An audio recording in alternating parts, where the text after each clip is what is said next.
Well, good afternoon or good evening, everybody. Thanks for coming. Apparently you all didn't bring your swimsuits for the water aerobics class, because that's what you're here for. So,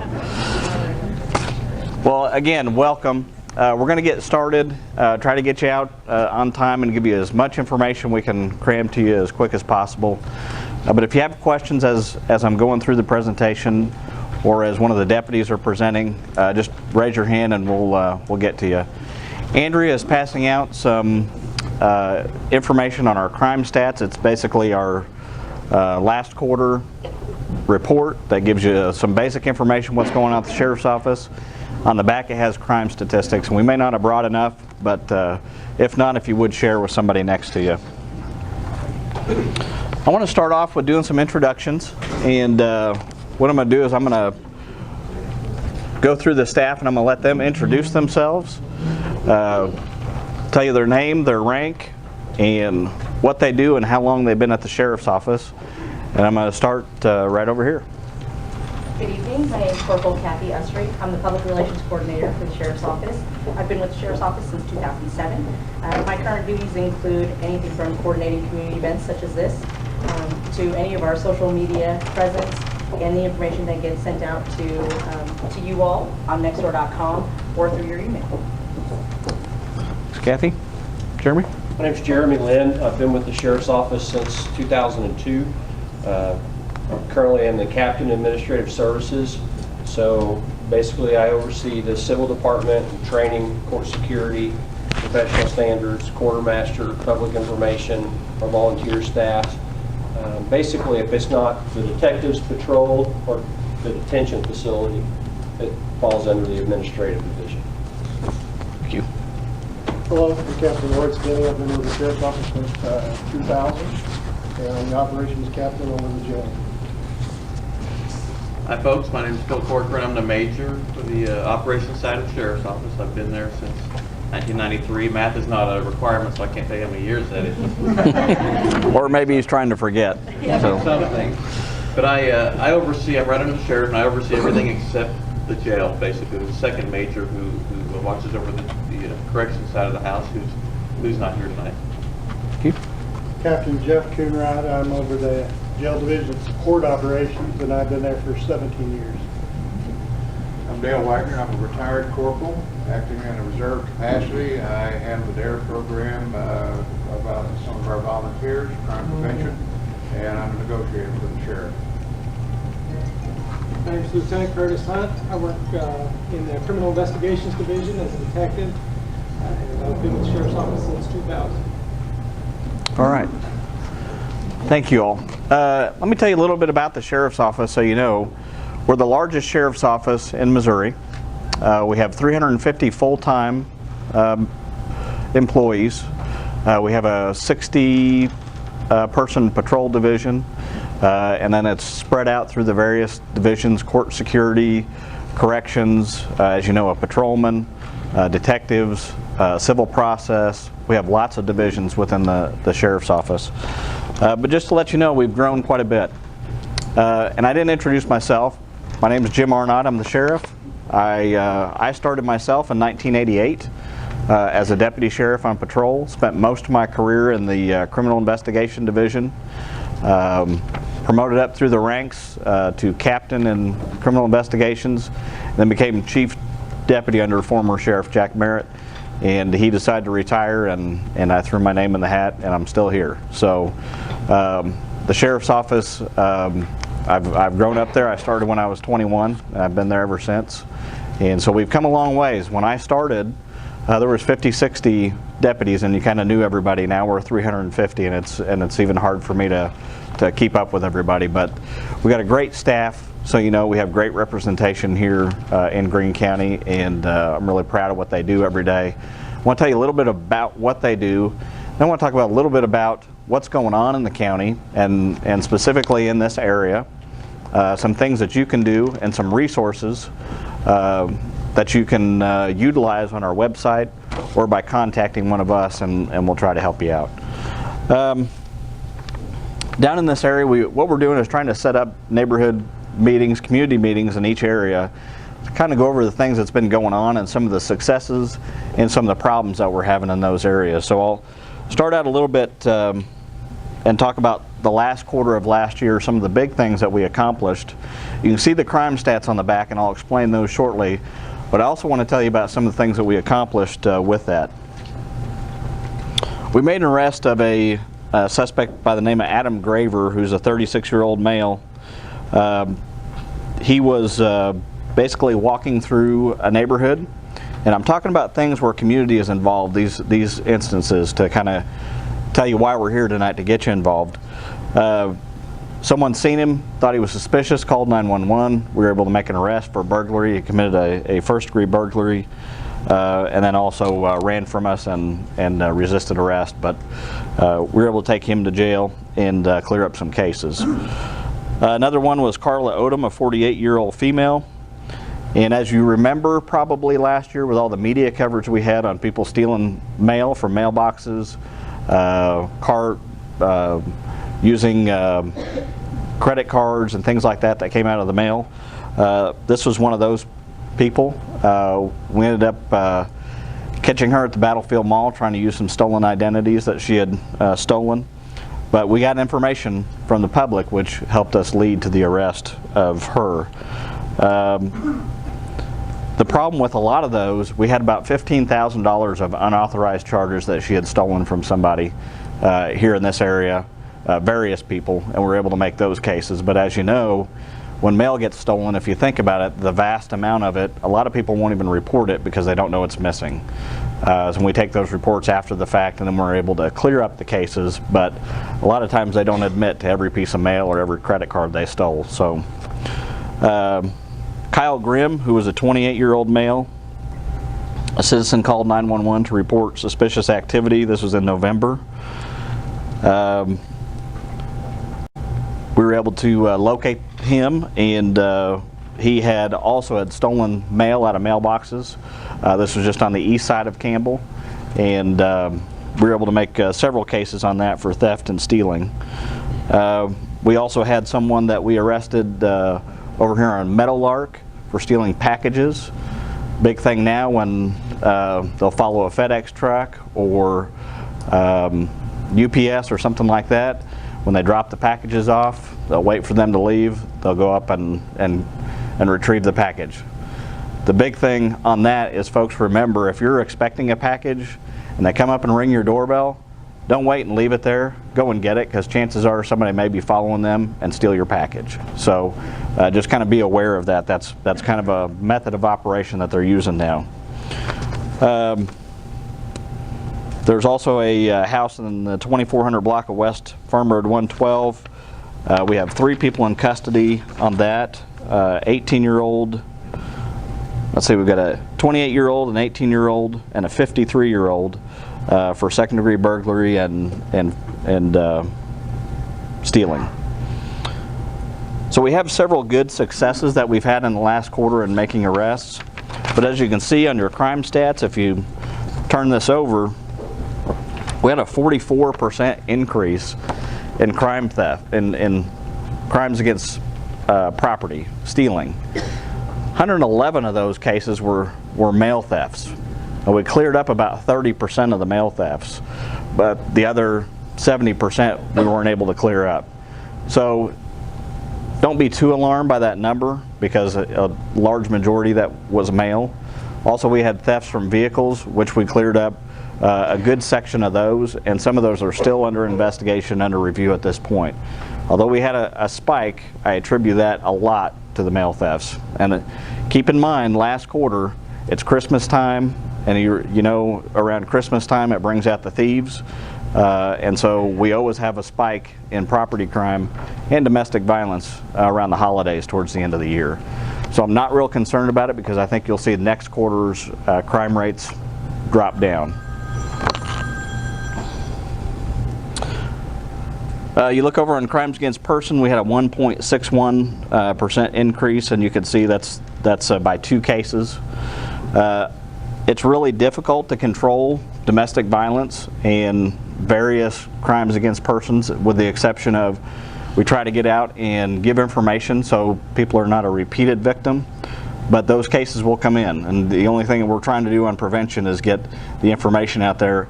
If something happens, to call, and we can get you the resources so it doesn't happen again.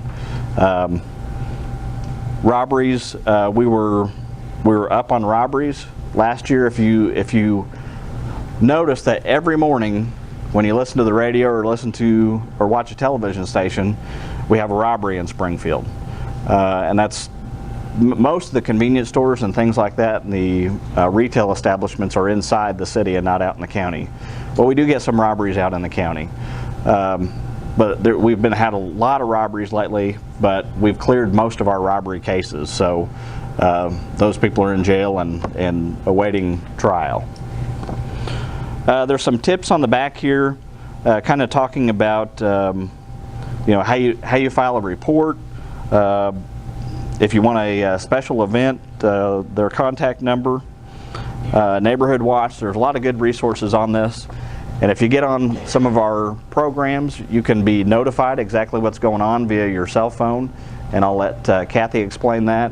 And then we also have some good crime mapping material also that's going to give you some information. What I'd like to do now is have Corporal Essery come up and demonstrate our mapping program and exactly what it does, and talk about how you can access these resources. Within 24 hours, this updates and gives you exactly what's going on in your neighborhood. You can actually, she'll actually give you a complete demonstration on it and tell you how it works. Kathy? Sure. This is the crime mapping website that not only do we use, but the City of Springfield uses, along with Republic Police Department, Willard Police Department. We all kind of work cooperatively together to be able to put out this type of information. Our information gets generated and refreshed every 10 hours. Our shifts, that's how they work actually. Our patrol deputies work on 10-hour shifts. So if it's something that occurred overnight, it will more than likely be on our website or on this website at this time today. All you have to do is go to Raids Online. Raids, R-A-D-S, online.com. And if you go to Jump to City, under Missouri and Greene County, you'll be able to pull up our specific area. And what I've done on this is the information that has been generated for just the past 24-hour time period, specifically for the Greene County Sheriff's Office. But you can also include the Springfield Police Department if it's something that you're wondering that happened down the street or maybe in a neighboring neighborhood, which is great for neighborhood watch programs, because not all neighborhood watch programs communicate with one another just because they don't have the manpower or the technology to do so. So at least this way you can see what's happening maybe 2 subdivisions over. Let me just kind of, you can go to our website, greenecountymo.org, which is on these sheets, and that'll take you a direct link into Raids Online. So, Or you can just Google search Greene County Crime Map if you forget everything. that'll work too. On this map, you can see it's a little small, but it is broken down into our district areas. We are in the southwest part of the county, so I'm going to go ahead and zoom in that area.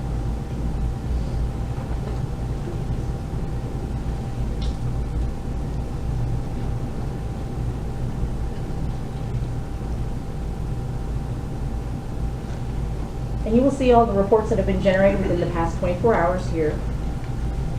This one, for example, if you click on that, it will tell you that that was a past residential burglary, give you the time frame and the general area of where it occurred. It'll tell you the crime type. The interesting thing about this website is that you can go ahead and change your filters to be able to show just specifically burglaries or just specifically thefts in your area, and those types of crimes will pop up. So if you're wondering if there's been a large number of daytime burglaries or just a large number of burglaries, you can go ahead and set your filter to that, and it will only show the burglaries that have happened in that area. So that way you don't have all the different types of crime incidences popping up on your map.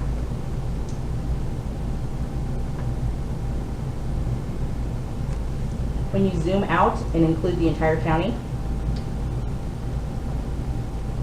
you can actually go to this data grid tab up at the top, and it will put all the information in an Excel spreadsheet form for you.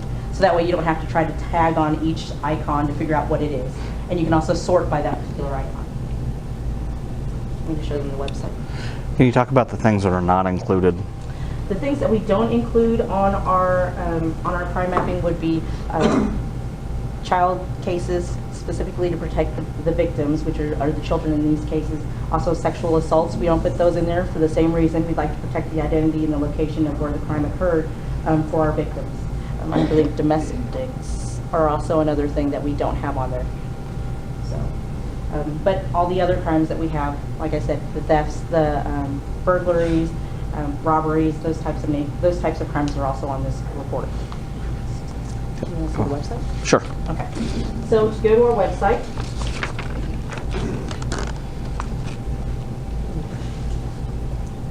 it is greenecountymosheriff.org. You'll see all of our pictures and our banner. If you go to the Connect and Contact Us tab, which is the third one over, you will see where you can connect with us on social media, all of our media releases, information on how to maybe get a ride-along, any employment opportunities, sign up for volunteer services, the inmate booking photos, sex offender registry is also on here. Our contact information and that interactive crime map that rates online, you can also find it right there as well, and it'll take you directly to it. And a good resource to kind of know, and the reason I have these meetings is I want you to be aware of what's going on in your neighborhood. So if you don't have a computer, you can go to the library and get access to it, but it's a good thing to look at your crime trends. It's good to look at the sex offender map, find out who's living in your neighborhood. That's something you should be aware of, and it's all information that's out there. And if you have a concern, you need to let us know. Or, I need help because on sex offenders, if they move, I still have them at that address. I need to know if they moved. I have no way of tracking them unless they voluntarily come in and advise us. So we depend a lot on citizen interaction to let us know that, hey, I've seen this address on your website and that person no longer lives there. So it's another way for me to get feedback from you also. The big thing that we put all this information out is to kind of give you some heads up of what's going on and talk about how things are happening. One of the biggest things in southwest part of the county, which unfortunately gives us our highest crime rate over in this area in the county, is thefts from vehicles. You leave your vehicles unlocked. One of the biggest things that we see a lot of, not only leaving your vehicles unlocked, but parking outside your garage door and leaving your garage door opener in your vehicle. And I know if I got a show of hands, if you were honest, there'd be half in this room that would raise their hand and say, yeah, I do that. What the criminal does, and I can tell you right now, and it's scary, it's not the same as it used to be, they'll open your garage door, come into your house, come into your bedroom. Ladies, where do you put your purse? On a chair in the bedroom somewhere, usually. And they'll come right in your bedroom and take your purse while you're sleeping.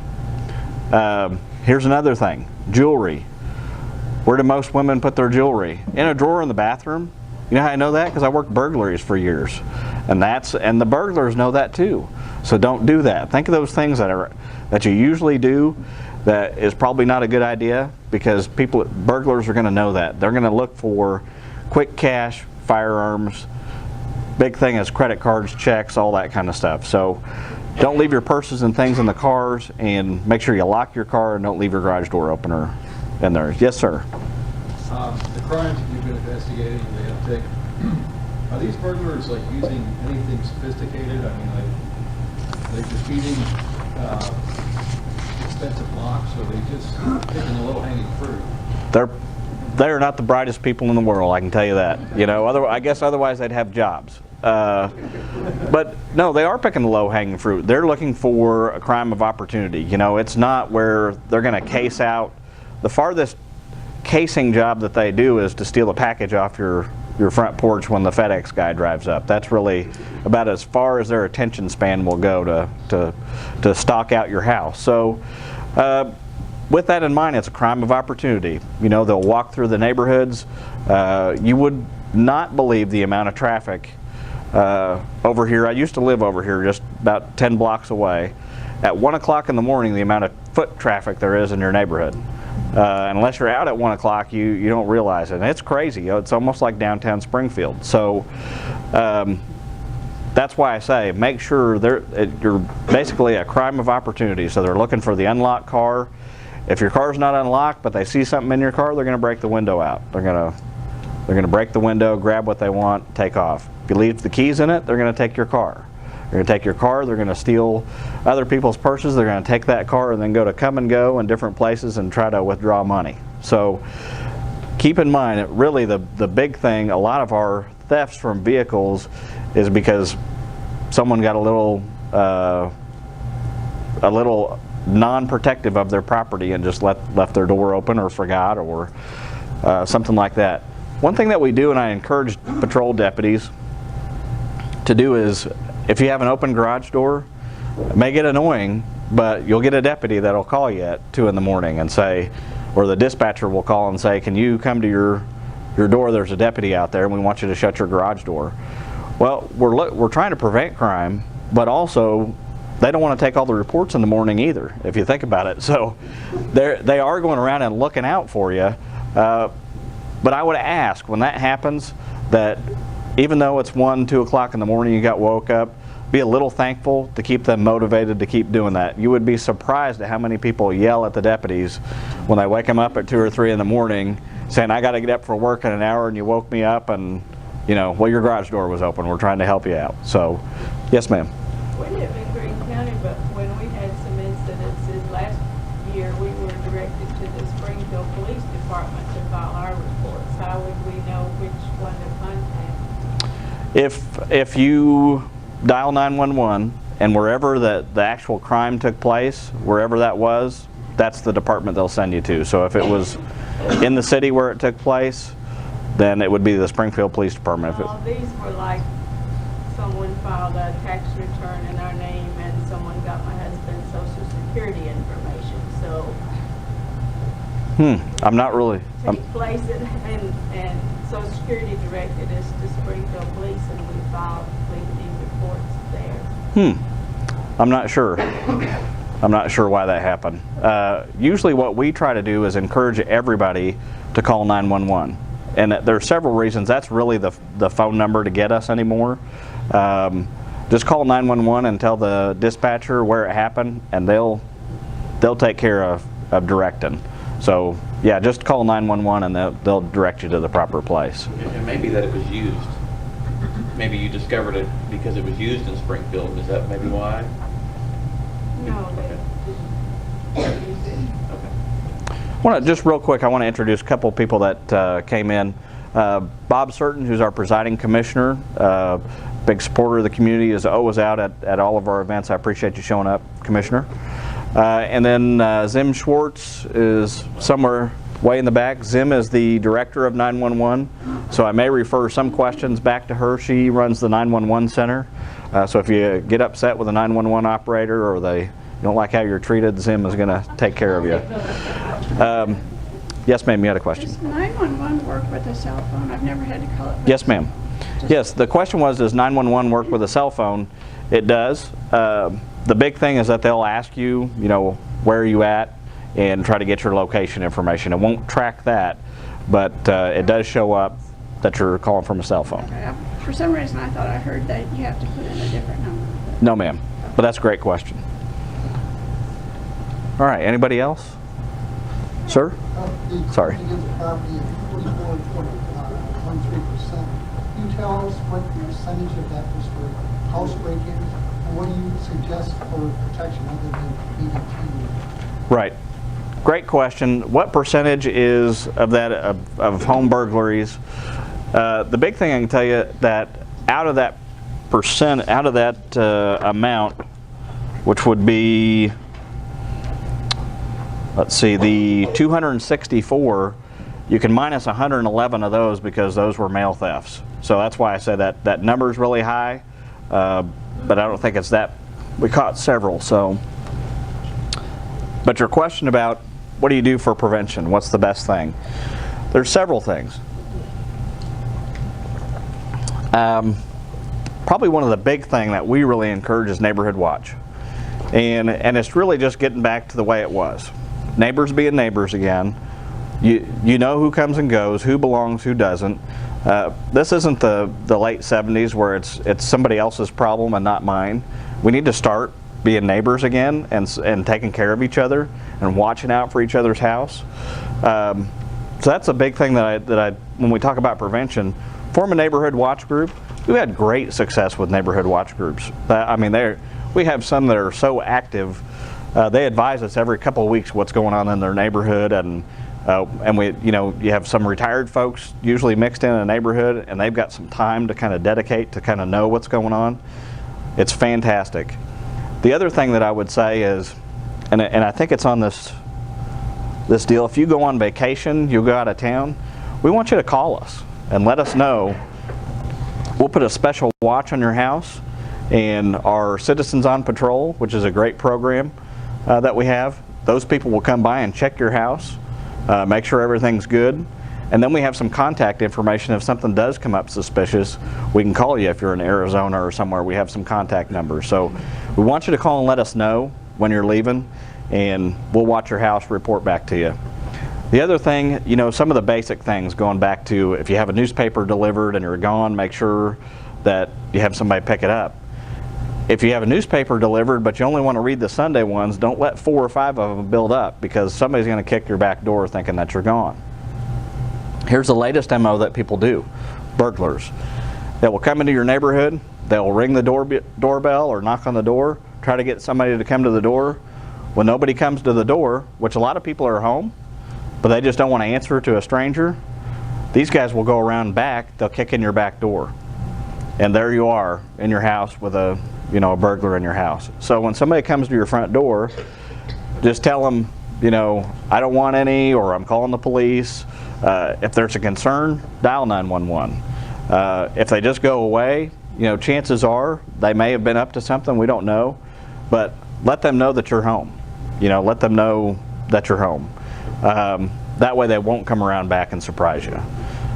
Call in suspicious vehicles. That's the biggest thing that I ask you to do. People think, I don't want to bother them with a black car that's been driving through the neighborhood 3 or 4 times. Bother us. We want to know. We want to know if somebody's in your neighborhood that doesn't belong. We will come check it out. Let us filter it. If it's nothing, then it's not a problem. But that's just some of the basics. Yes, ma'am. Call 911 on that, because I just had that happen. And Yes. I tried to find a non-emergency number to call it in. And my neighbor called 911, and apparently that's probably what I should have done. But Yeah. to me, it felt like it was a nuisance to call Right. the vehicle that was parked right in the house. And that's a great commentary, because everybody thinks, well, it's not an emergency, so because we taught everybody, if it's an emergency, dial 911. Now is that if you want a deputy, dial 911. That's where all our phone calls go in. And if you call the office, then they're going to say, well, hang up and call 911. So that's the only way to get a deputy dispatched. It's not bugging us. We want you to call. If it's concerning enough to you, then it's concerning enough to us. And it's not going to bother us. Nobody's going to yell at you for calling 911. Just call us and let us sort it out.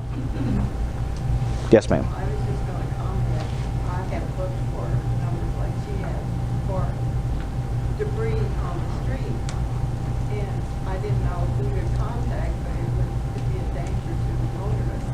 So I just call 911 and say it isn't an emergency. Yes, ma'am. So I suppose that if they have a lot of activity, they can put me on hold. Yeah, when you answer the phone, or when you dial 911, the first thing they're going to say, what is your emergency? You're going to say, it's not an emergency. They may continue to take your information, or sometimes if they are busy and they've got a flood of calls, they may put you on hold for a second and then come back to you. So that's the first thing to let them know. If it's not an emergency, just tell them, and then they'll continue to take your information. So, yes, ma'am. I have another question.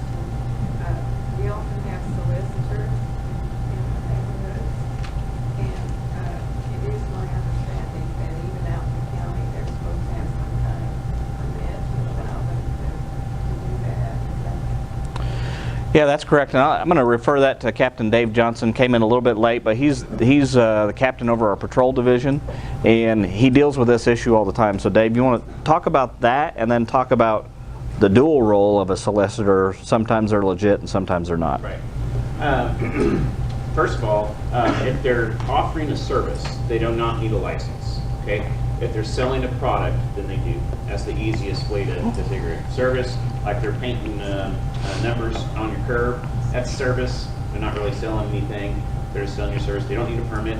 If they're selling you a vacuum cleaner, they need a permit. Or if they're selling you a magazine or books. And a lot of these people don't have sales permits in Greene County. They don't bother to go get them. And we're out there dealing with them. We get a lot of calls from those people. Just to kind of further what the sheriff said, if somebody comes to your door, rings your doorbell, middle of the day, you just happen to be off, you go up there and they say, hey, does Bill live here? That's kind of one of the indicators there that those people may be up to no good, and you need to call 911 and report that person. That's how we find these guys. I mean, that's the trend, is that they're coming up there and they're ringing your doorbell. If they're going to burglarize your home, they're going to ring your doorbell first to make sure you're not there. Or they'll knock on the door. And if you answer the door and they come up with some weird thing, they're not dressed like a utility worker, they're not dressed like a UPS man, they're not, if if it looks like a duck and acts like a duck, it's probably a duck. So call 911 on those people so we can come out and check them out. The quicker we get the call, the quicker we can get a car out there and deal with it. But they will sometimes offer, yeah, I'm looking, going back to your question, yeah, I'm looking to trim your trees. Can I trim your trees? And that's something that you probably ought to have, a deputy come out and just verify, if nothing else. And it goes back to what the sheriff said, that's our job. We get paid to do that. If you guys call 911 and a deputy comes out, that deputy, that's his job. He gets paid to go out there and investigate those things. And if you guys call, and we'll respond and investigate it, and we may find out it's nothing, and we may find out there's something funny here and we need to investigate this further. But that's how we catch people, is from people like you being observant and kind of reading into people. If somebody answers your door that's, wanting to trim your trees and, their clothes are nice and neat and something's wrong. Just kind of tree trimming. And just kind of touch on our last community meeting that we had last year. The neat thing about that is we gave these examples, talked about this. Within a week we had people calling in and we caught people, and it was because of that meeting. So one of the media people asked me earlier, why do you have these meetings? Because we have some success out of it. We're giving information and people are listening to us and feeding it back to us, and that's why we do it. Yes, ma'am. You referred a couple of times to the mailbox thefts, and a couple of years ago I went out early and put a couple of checks to my credit card companies in our mailbox, and within 2 hours someone had secured them and altered them and presented them at the bank for payment, and found out it was part of a ring, and I went with 2 others to testify against him, and I was just naive. I'd done that for years. It didn't occur to me. Now I put birthday cards in my mailbox. Right. And everything else goes in the little blue box or at the post office or the grocery store. That's a great story, because let me talk a little bit about that. When you mail stuff, the Postal Service probably doesn't like this advice, but don't put it in your mailbox and flip the flag up. Take it to the post office, because we take so many calls from that, and definitely don't put it in the night before and wait for the next day for it to come up, because somebody will take it. And then also the flip side of it, when your mail comes in, unless you're working, pretty much the time that it comes in, try to go out and get it fairly quick. It's sad that that's the way it is, but that is the way it is. And so we've got to do whatever we can to kind of prevent those things from happening. That was a great comment on that. Yes, sir. Going on vacation, call 911, or is there another? No, don't call 911. There's a number on this sheet, and if you didn't get a sheet, see one of the deputies or myself, and we'll get you the contact information. You'll call our number. There's a number, I think. Is there a number on here for Vacation Watch? Yes. Okay. Just call that number and we'll get you set up. And you can always email us if you have questions or issues. I get emails all hours of the night, and most of the time up till about 1 in the morning I'll respond back to them because I'm awake. So if you have a question about anything, a concern, you can always go to our website and send me an email and I'll get back to you. We're just verifying that he's awake. Yeah, all the way in the back. How much of a deterrent is a security camera? It's a big deterrent, and I can tell you whether they're real or not, these people don't want to get caught, and if you make it obvious that you're concerned about things, they're going to move on to your neighbor, probably. But yes, cameras are a deterrent, dogs are a deterrent, security systems are great. You know, Well, I have a security system, I didn't know much about it. DABT, I didn't know much about security cameras and water. I don't think so. I mean, if you can afford it and you're okay with putting them out there, put it out there. I mean, the security systems now and the camera systems and a set up via your internet, and you can log on with your cell phone and watch what's going on at your front door. It is so, and it's cheap now. So I mean, if you can do it, I'd do it. I mean, it's just another layer of protection. Gives you more peace of mind too, that everything's okay. They're right behind you. After you dialed 911, what's the latest and what gun or may or may not be in the property if there's a problem? I don't know if I heard you, but if So after you dial 911, what's the latest on the gun owner's rights in terms of a crime on that property? Sure. Question is about a gun owner's rights after you call 911. First thing, call 911.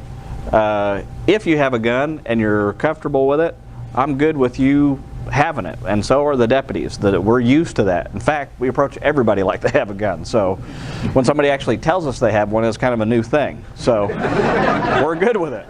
But probably the big thing to become familiar with, if you haven't gone through a concealed weapons class, which is a great class whether you carry or not, the big thing that class teaches you about is what your rights are. What your rights as a Missouri citizen, and where your liabilities are. That's the big thing. And I'm going to spin off, that's a great spin off to this conversation, because people ask me all the time about carrying a concealed weapon and using your weapon and when you can use it and when you can't. The big thing to know is, let me talk about open carry real quick, and then I'll kind of hit on your thing. The new trend now is open carry. People are carrying their guns. You go sit in a restaurant, some guy next to you has got a gun on. It doesn't alarm me. It never has alarmed me. The deal that I have with open carry, and I'm nothing negative about it, but the first thing that somebody's going to deal with is the guy with the exposed gun. And nobody knows that I'm carrying two guns, because one's in my boot and one's behind my coat. And they're not going to go after me. They're going to take care of that guy over there, which is fine with me as the gun, because then I'll take care of the situation afterwards. So I always it's just like a coach playing a football game. You don't lay your plays out for the other team to read before you play the game to give you an even playing field. You just don't do it. So it's the same thing with open carry. Talking about a little bit about the castle doctrine, what your rights are as a homeowner. And I'll give you just kind of the simple condensed version, because it can get really sticky, and then everybody always walks away from the meeting and says, the sheriff said I can shoot somebody if they come up to the door. And they do say that.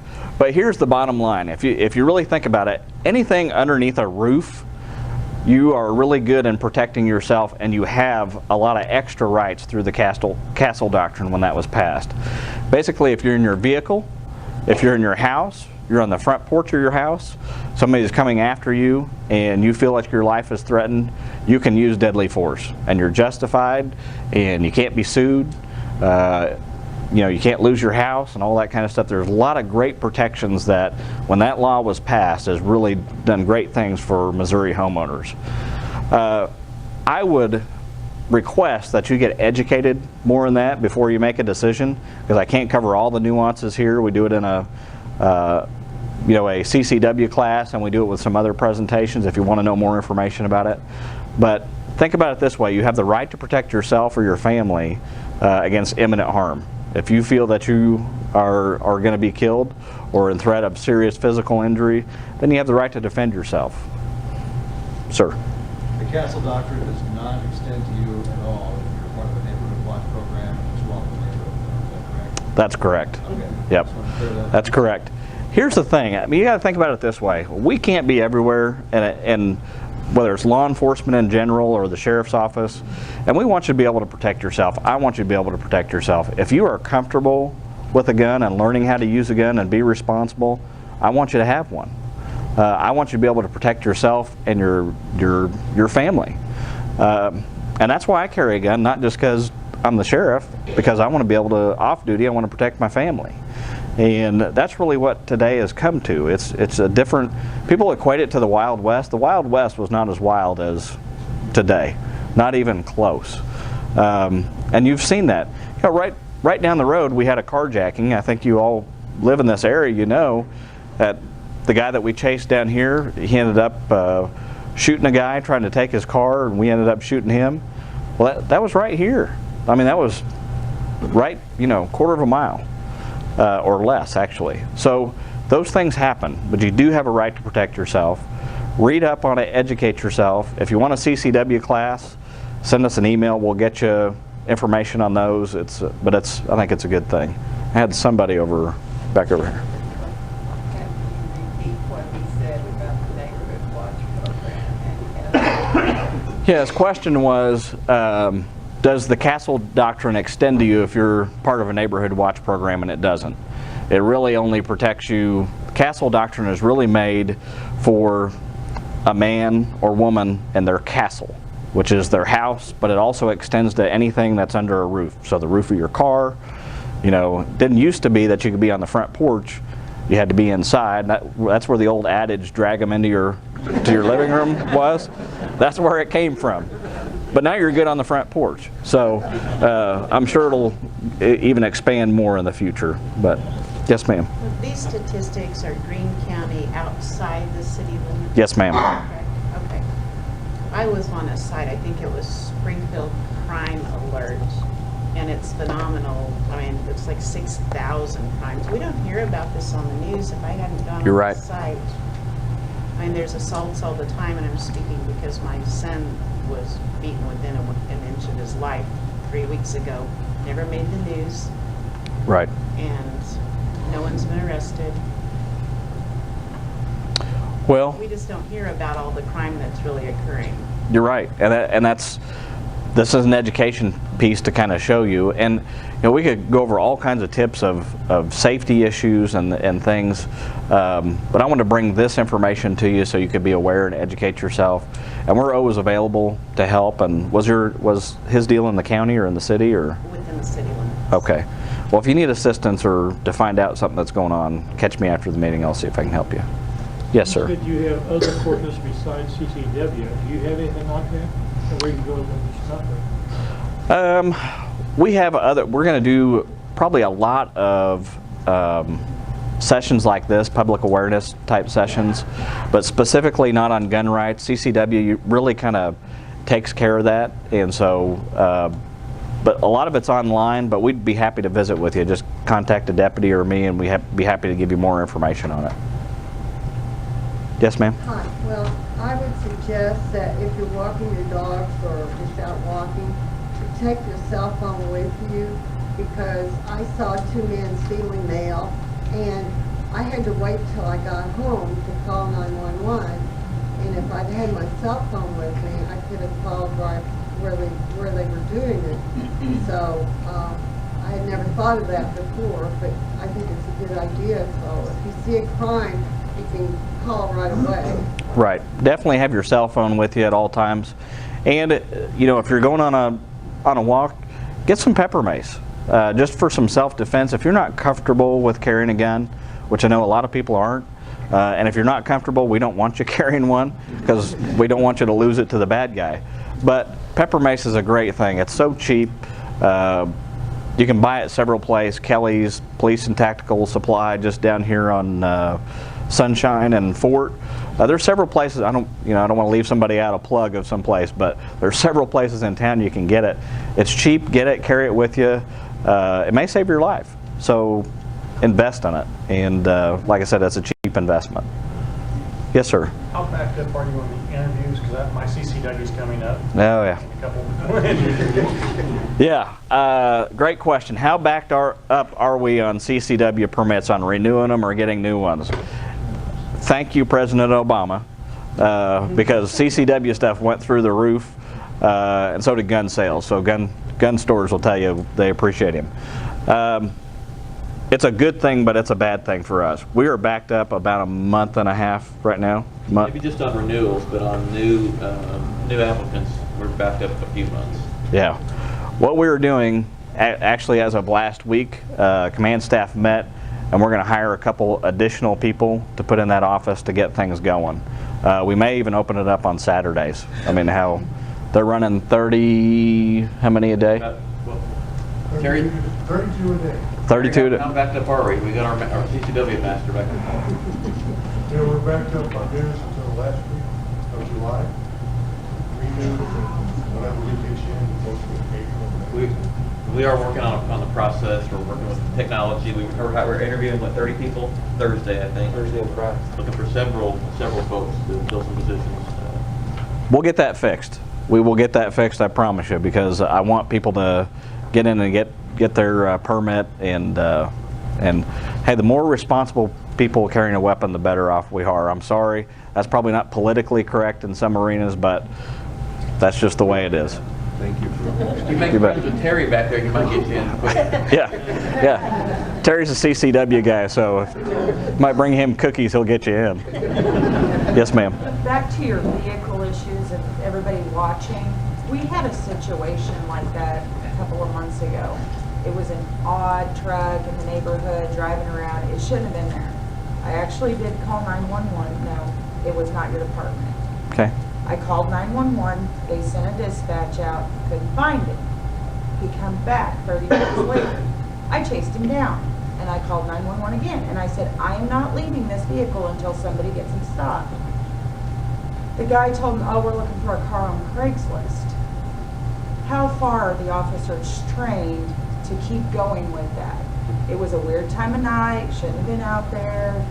I mean, I know my neighborhood. Right. Nobody was selling a car at this time of the night. Right. So how far will your officers go to say, are you sure about that?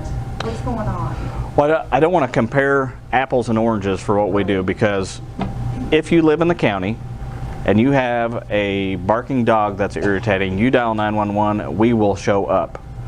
In fact, we won't take a phone report until we ask you about it. I mean, I want the deputies to actually go.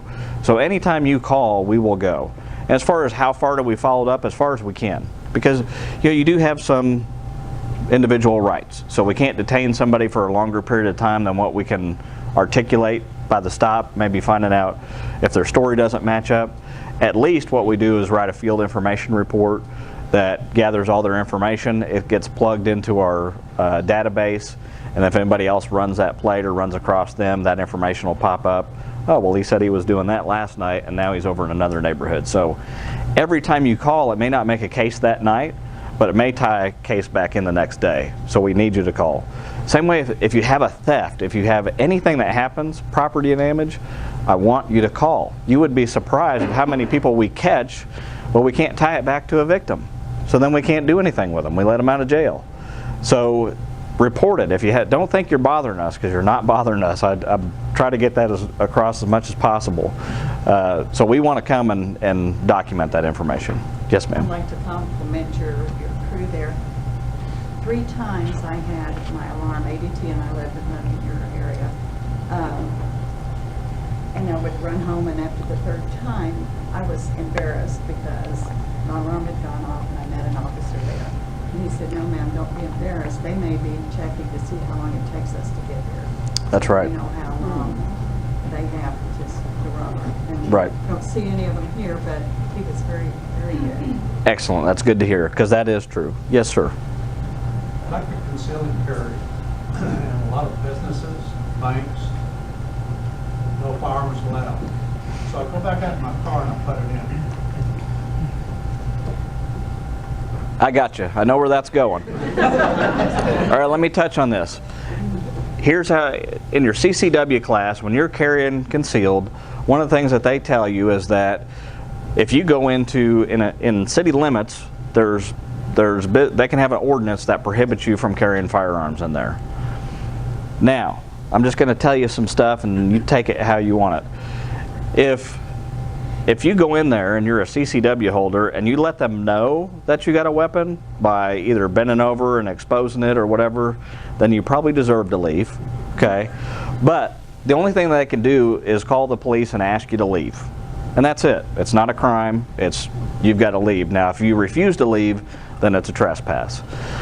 So, I'm not recommending that you take things into places that people don't want it. But be responsible. Keep it concealed. Chances are nobody's going to say anything. As long as you're not going in to commit a crime. You know, when I started as a deputy in '88, and I would stop in the first year, I encountered more guns. But it did not make me nervous anymore. And this is before concealed carry and before that it was really okay. I'll give you an example. I live in Fair Grove, so it's like small town. You go to the MFA, and you go in there, and there's a farmer with a revolver on. For years, that doesn't bother me. That does not bother me. But if you go to the North Side Walmart, you know, it's concerning. So a lot of people ask, well, what's okay to open carry and what's okay not to? It's really perception of the people around you and where you're at. You know, the revolver in MFA is really pretty okay because everybody knows them and it's a small town.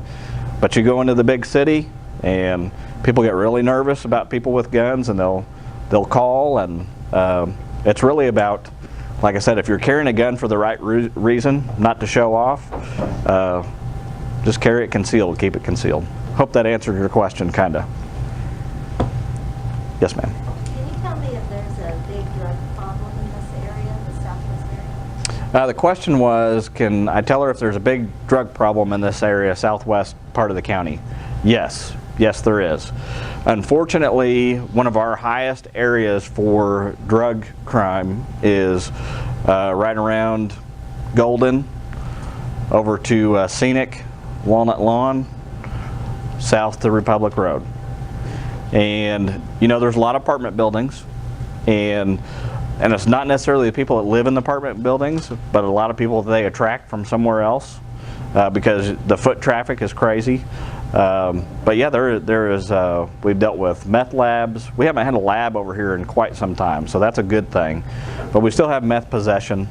Heroin is on the rise now. Marijuana is a constant. And alcohol is just as bad. What are things that we can do, or is there anything we can do to help in that area? You know, the big thing is call us and let us know if you see something. Let us know, get a license plate number, be a good witness. That's the big thing. You know, people get involved in things, and you know, I'm not preaching to not be involved, but do it to your comfort level. So be a good witness. If you have cell phones with cameras on them, take a picture, record a video, get the information, pass it on to us. You can do it anonymously. We've got a tips line. We've got a email. You can make up a fake email address. People do it all the time, and send us an email, and we'll get on it. We don't ignore that information, so give it to us. Plus, you may have a piece of the puzzle that we're looking for in a bigger picture. So anything you give us would be great. Yes, ma'am. Does the drug activity have gang activity with it as well? Yeah, there's some gang activity, you bet. Yeah, we had a shooting not too long ago, southwest, that was you know, a lot of law enforcement, heads of law enforcement agencies would like to say there's not a gang problem. Well, we have gang members involved in crime, so you call it whatever you want to call it. You know, and they, you know, they got it tattooed on their neck. You can tell that they're a gang member because it says right here. It is what it is, and it happens. Now, are they organized like you used to see in LA and that type of deal where it's a mafia type organization? No, not really. I mean, a lot of it's buddies hanging out with each other, and then they're a gang. But you know what? If they commit gang-like problems, carry guns, they're a gang. So we have it. It's not a huge, I think, issue. We have a lot of gangs that come in from Little Rock, Memphis, Kansas City, St. Louis. That's where a lot of our gang connections come in, and so yeah, they're here. Somebody in the back? Yes, ma'am. Yes, I wanted to thank you for your public information officer, for always wearing a uniform and always being very professional on television. I know that I don't think that's the case with the Springfield Police Department. Their public information officer does not have a uniform on. I remember, I've lived here a long time, and I remember when Chief Rowe was the chief of police, I mean, he would scare me to death seeing him on television. And that's what I want to see out of our public officers, because the bad guys watch TV also. And Kathy's mean, let me tell you. She could. He looks so professional, and I just really want to compliment him for that, and I kind of wish that this was part of it. Thank you very much. Appreciate it. Thank you. Let me grab somebody over here. Thankfully, the biggest problem in my HOA right now is noise. We have a couple barking dogs, and a band guy, you know. And Great. I'm just curious if you could give me some guidelines. We don't have anything in our covenants, and we're kind of like, call the sheriff. But I mean, to me, there's a difference when band guys playing at 2 p.m. or 2 a.m. Right. Yeah, definitely. That's a great question. Comes up every time. Here's the deal. If it's after 10 o'clock, and that's what we think is kind of reasonable after 10 o'clock, that you should shut down your band practice and your loud music and your garage party and that kind of deal. So if that's an issue, barking dog, call us. Now, here's the deal. You call us, we expect something of you also. So we're good to go over and give them a warning the first time, but the second time, and we want you to continue to call, if they keep it up, you've got to sign a citation that it's a peace disturbance and you're going to show up to court to testify against them. So that's all we ask. We will take care of the situation. Dogs or whatever, you just call. Okay, because I always wondered if I needed to like get a decibel reading machine. Nope. Nope. I didn't know what to do. No, we'll pull it. Our decibel reading machines pull up in the neighborhood, roll the windows down. If it's too loud, it's too loud. So, yes, ma'am. I have a question about the previous subject about the neighborhood drug activity. Yes, ma'am. What is a good indication of that? Having this additional cars that you hadn't seen before coming and going from the road? Sure. Question is about what's some good indicators of a drug activity at a house. Big thing, increased traffic, all times of the night. You know, I can tell you, I sat over, and I won't give you the exact location, but it's just right over here off of Golden. I sat in a neighborhood at 11 o'clock at night. I drive a black Charger. It's unmarked, but it's potentially a police car to the bad guys. I sat there and watched a hand-to-hand deal go down. I mean, a few hundred feet in front of me. So all that stuff, anything that you have like that, call us and give us the information. If you don't want to call us on drug activity, but a lot of people keep a log of that, and which is great, email it. Email it to me if you don't want to make contact, or you're not sure if it rises to the level of calling 911 or a persistent problem. Let us know, and we'll definitely deal with it. But watch for those kind of things. Yes, sir. What about vicious dogs? Kind of dealing off what he had. If you've got a dog in the neighborhood that's chained up or in a fence, but it's just like when the kids walk by, it's just rabid. Right. A Rottweiler, you know, until he eats someone. Well, now they're all cringing about what my answer is going to be, because it has varied. Here's the deal. In the county, there's not a lot of ordinance because we're a county, and it's just same rules go to the farmer that uses his blue heeler to go round up the cows as it does in your subdivision. That's the way the law kind of works. If it's contained, really there's not much you can do. But if there's a concern, you know, like it's got out or something like that, what we try to do is go give a correction notice to them. But if it hasn't done anything wrong, unless it's barking at night past 10 o'clock causing issues, there's not much you can do of them being contained in a yard.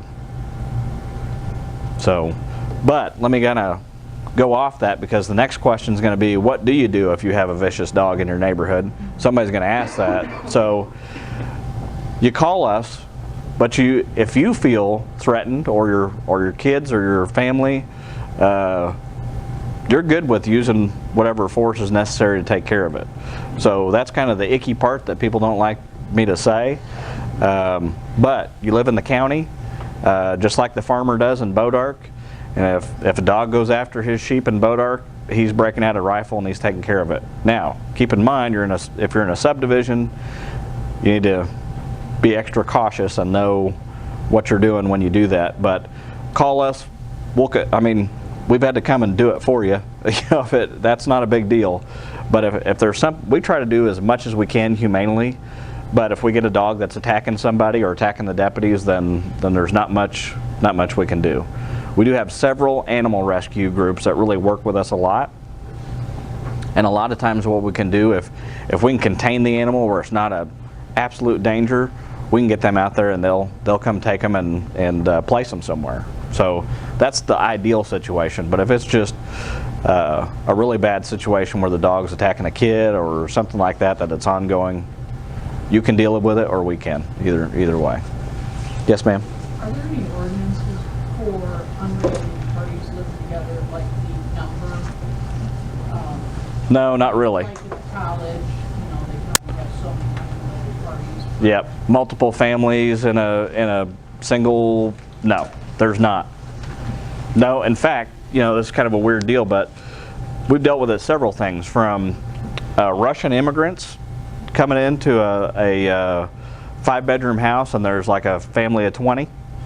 We've had that to, just a bunch of people living together. So there's really not much you can do unless something happens. But if they're disturbing the peace or there's then definitely. cars out there all the time.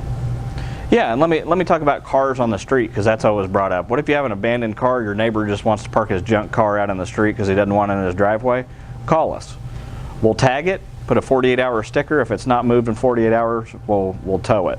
The other thing that we can do, we work really well with planning and zoning, and we'll get planning and zoning involved if they got a bunch of junk cars in their yard or problems. We'll do a coordinated effort and get that taken care of. So we'll take care of it. Yes, sir. We've got a guy in our neighborhood that's got a little red Nissan. He got tagged because he had it out on the street and it was full of trash. Well, in the wintertime, he moved it in his garage. And every spring, he brings it out and puts it back out on the street. Call us as soon as it hits the roadway. We'll see if we can take care of it. Ticket this time. Yeah, we'll see if we can take care of it for you. Ma'am? I have a quick and easy question. At Walmart, sometimes the homeless people, the panhandlers along the way, had an acquaintance who was approached. She was in a vehicle and the car was locked. Gentleman comes up and it scared her enough that she took her concealed weapon out. I have a BB gun, but I'm afraid to keep it in the car because I wouldn't want something to go wrong. But just to have that there, because I don't think they're going to stop and ask me, is that a Magnum or is that a BB gun? Yeah. Am I protected to have that in my car? Let me throw this out. This is just advice from the sheriff. If it ain't going to work, don't bother having it. So the bluff will only take you so far. And so my recommendation to you is get pepper mace, and if there's an issue, you can roll the window down like 3 inches and take care of that dude really quick. So but the big thing is call 911 if somebody approaches you. We have that issue all the time, and I do not like the panhandlers, and my folks know that anytime you see a panhandler, move them on, because you would be surprised.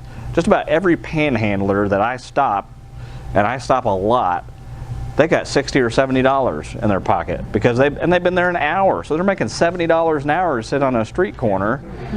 My guys are making 14 driving around, so it's not right. So what we try to do, panhandle, if they truly are homeless, we try to get them to some services, but most of the time they're just scamming money, and they do come up to cars at Walmart. So call 911 if you have a problem.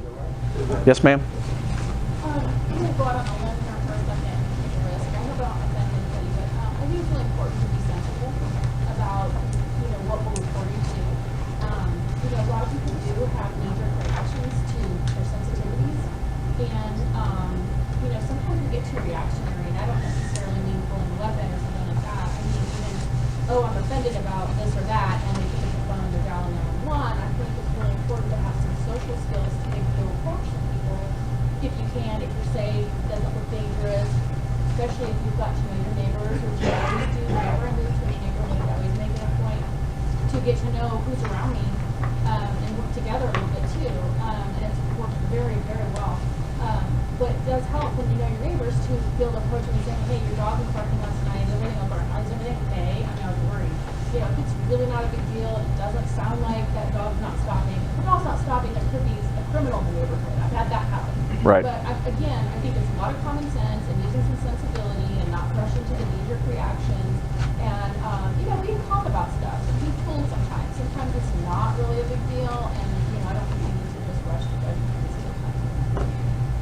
But I mean, that's very good points. But if you don't feel that way, call, and we'll deal with it. So, yes, ma'am. I have a question. It has nothing to do with that, but I have noticed. What are the stars for on your sleeve? That's for years of service. Okay. So each, I've got 5. I actually got 29 in, but I don't get my next one till next year. So. One star for every 5 years. Yep. Yeah, service. I thought maybe that was how many people you did in.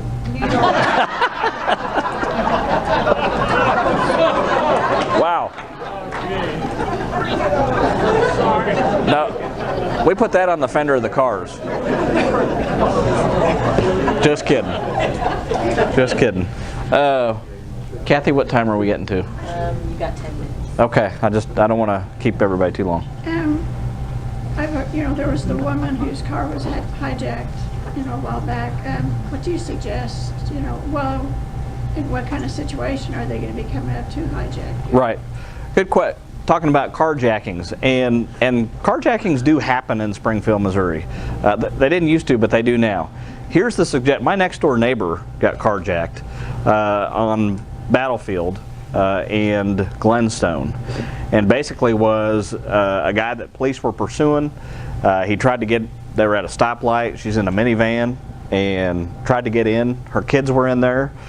She luckily locked the doors right then. But the big thing to kind of keep in mind, some prevention thing, keep your doors locked all the time. If you see somebody come up to your car that that you don't know or not familiar with, just don't roll your window down where they can get in or anything like that. And keep in mind, you have a right to defend yourself. So if you have a concealed weapon, or if you have a weapon in the car, which you're legally allowed to carry a gun in your car, concealed, as long as it's not concealed on your person. So you can legally put a gun in the glove box, those type of things. The things that I would warn you about is don't leave it in there all the time, because then we're going to take a report on it being stolen. And so that happens too, but you can legally do that. Yes, sir. Can you go over the proper procedure for concealed carry, or just like you said, you're carrying a gun in your car, you're stopped by the sheriff's department or the police department, what the proper procedure is that you should do? Because You bet. people probably don't know that. You bet. Great question. What do you do if you get stopped by a law enforcement officer and you have a weapon in the car or you have a weapon on your person? The big thing that we tell everybody, now unless it's some really new cop, we're not really alarmed about that. Most deputies and stuff are used to that. But as they approach the car, keep your hands on the steering wheel, and as they come up and tell you why they stopped you and ask for your driver's license, just say, "Sir, ma'am, I'm a CCW holder and I'm wearing a weapon. I just wanted to advise you before I get my driver's license," or "I just want to let you know that I have a weapon. It's concealed in the glove box or underneath the seat, and I just want to let you know that." And 9 times out of 10, they're going to be perfectly fine, especially in the sheriff's office. They know that because we talk about that stuff all the time. Now, I can't tell you how somebody from another agency may react in some other area, but everybody's pretty used to that. And it's the ones that don't tell you is the ones we're concerned about, So if you just let them know up front, there's really no issue. And don't panic about it. Yes, Don't sir. reach for it. Yeah. Yeah, don't reach for it. I got stopped one time by the sheriff's department, and it was really nothing. I think I feel like out or something. I just got a warning to get it fixed, but I took my driver's license out for him to check my concealed carry was underneath the driver's license, and he saw me. He come back to the car and said, "Sir, do you have a weapon in the car?" I said, "No, sir." So he did the proper procedure, Right. but also knew that if I had one, I should have told him. Right.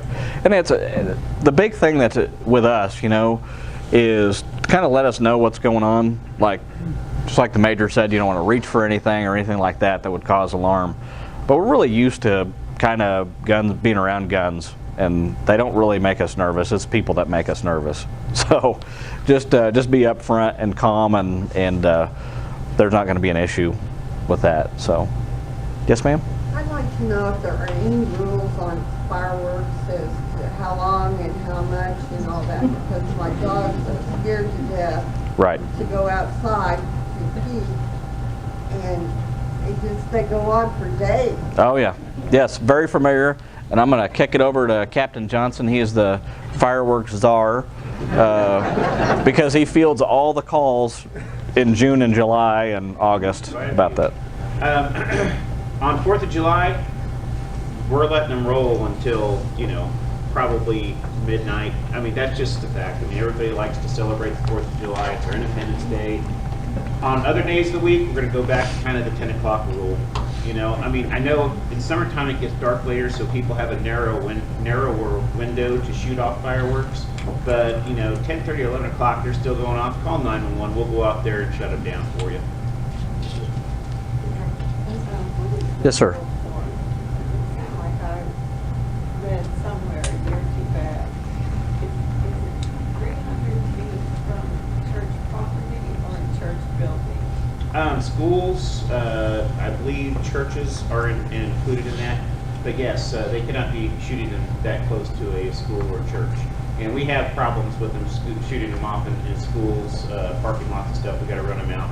But 4th of July is really busy, so we try to get to it when we can. Well, I live, part of my property joined the church property, and I live in the cul-de-sac. And on, they send it all out there. And I'm sure if it's the perimeter of the church property, I know they're violating. Yeah, but maybe actually the building, so not necessarily the property. Yeah, but just call us and we can make that We'll determination. go out there and investigate. Yes, sir. I have a comment and a question. And Yes, sir. I'm not a Sheriff's Department plant here, but thank you for being transparent and having your command staff here, and you're just being real for us. We appreciate it. Thank you very much. Appreciate it. Thank you. The question probably is for Corporal Estrie. Okay. Could someone explain, I'm a big fan now that I'm involved with Nextdoor.com, because she's very good about getting things on there in a timely manner. We know what's going on in our neighborhood. So there's people that may not know what that is. You want to explain Nextdoor.com? Nextdoor.com is another one of the social media platforms that we use. This one is specific for different neighborhoods and subdivisions because you can always set it to where you only get alerts pertaining to your neighborhood or the entire county or adjoining neighborhoods. What we try to do is push out information that's maybe specific to that subdivision or that area. If, say, there's mail thefts in Marble Manor, we try to hit that and the adjoining areas. Or if it's something that we feel that affects the entire county, we put that information out as well. And we try to update that as often as we can. And that's a place where you as citizens are able to interact with us and give us feedback and let us know what your concerns are in your own neighborhoods as well. So and that's another way, like I said, that we open that door of communication for the citizens of Greene County and for the Sheriff's Office. I'll take one more question over here. I have a question about the social network, Nextdoor neighbor thing. When we were registered on that, does everybody or can the bad guys look on there and find out information about you? I mean, that's a concern I have. I think you can set your own privacy parameters on that as far as what type of information that's released and what type of information that you can share. I think on some things you can just view information instead of just replying. So you're going to have to go onto the program itself and explore it a little bit more as far as what you are willing to put Share. out there and share. If you have any questions on how to use that, feel free to call us through the day. And, if you have a question on how to make a setting or something like that, she'll try and help you out. Same with crime mapping. Yep. Well, I want to say thank you all for coming. We really appreciate you coming, and feel free to come up and ask us questions as you leave or whatever. We'd be happy to answer any questions. I appreciate you coming tonight, and call us if you need us. Thank you.